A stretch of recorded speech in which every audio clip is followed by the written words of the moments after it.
ஓம் சாந்தி. 10/6/2023 காலை முரளி பாப்தாதா மதுபன். சரி, இன்றைய முரளியிலேருந்து கேள்விகளுக்கான விடை கிடைச்சிருக்கும். முதல் கேள்வி, தந்தையின் கட்டளை என்ன? தந்தையின் கட்டளை என்ன? அஷரீரி ஆவதற்கான பயிற்சி செய்யுங்கள். இதான் நம்பர் 1 ட்ரில் ஆகும். எந்த ஒரு வார்த்தை நினைவிருக்க வேண்டும்? ஏன் நினைவில் இருக்க வேண்டும்? வன்மனாபவ, மனதால ஒரு பாபாவை மட்டும் நினைவு செய்ய வேண்டும். ஏனென்றால் திரும்பி நாம் பரந்தாமத்திற்கு செல்ல வேண்டும். மூன்றாவது, பாரதத்தில் என்ன நடக்கிறது? மேலும் பாரதவாசிகளுக்கு என்ன கிடைத்து கொண்டிருக்கிறது?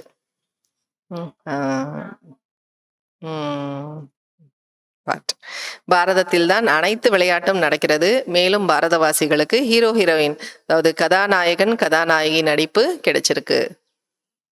சரி, சக்திசாலி ஆத்மா யார்? சிம்பிள்.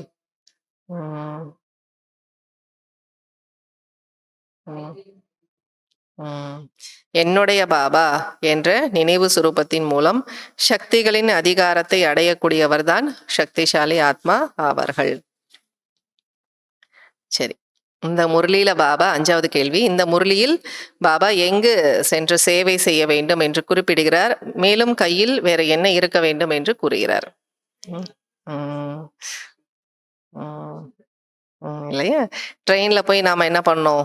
சேவை செய்யணும் இல்லையா? ட்ரெயின்ல நிறைய சேவை நீங்க செய்யலாம்.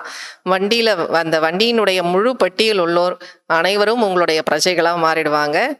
அவங்க உட்கார்ந்து கேட்டாங்க அப்படின்னா அவங்களுக்கு ரொம்ப நல்லா புரியும் அப்படின்ற பாபா. கையில லிட்ரேச்சர் இருக்கணும், மேலும் செல்லமான கிருஷ்ணனுடைய படம் இருக்கணும் அப்படின்னு பாபா சொன்னார். fill in the blanks. தந்தை டேஷாக இருக்கிறார். காலனுக்கெல்லாம் காலனாக இருக்கிறார். மிகவும் டேஷ் வேண்டும், அப்போது டேஷ் ஆகும்.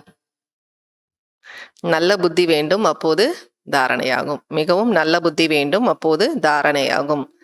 மகான் ஆத்மா என்றால் டேஷ். மகான் ஆத்மா என்றால் தூய்மையான ஆத்மா. யார் டேஷ் தருகிறாரோ அவருக்கு டேஷ் ஆக வேண்டும். யார் ராஜ்யபாகியத்தை தருகிறாரோ அவருக்கு அர்ப்பணமாக வேண்டும். நினைவு இருந்தால் டேஷ் இருக்கவே இருக்கிறது, மறதி இருந்தால் டேஷ் இருக்கும். நினைவு இருந்தால் சக்தி இருக்கவே இருக்கிறது, மறதி இருந்தால் வீணானது இருக்கும். டேஷ் டேஷாக இருப்பதன் கூடவே மனநிலையும் டேஷாக இருக்கணும். கடின உழைப்பாளியாக இருப்பதன் கூடவே, ஹார்ட் ஒர்க்கராக இருப்பதன் கூடவே மனநிலையிலும் சதா உறுதியாக இருக்க வேண்டும். ஹார்ட் ஒர்க் பண்ணுவோம், ஆனா மனநிலை உறுதியா இருக்கா? இருக்கிறது இல்லை, ஆடிடுது. அதனால பாபா சொல்றாங்க, ஹார்ட் ஒர்க் செய்வதன் கூடவே மனநிலையும் எப்படி இருக்கணும்? அவ்வளோ ஹார்டா இருக்கணும், அவ்வளோ உறுதியானதாக இருக்கணும். அச்சா, ஓம் சாந்தி.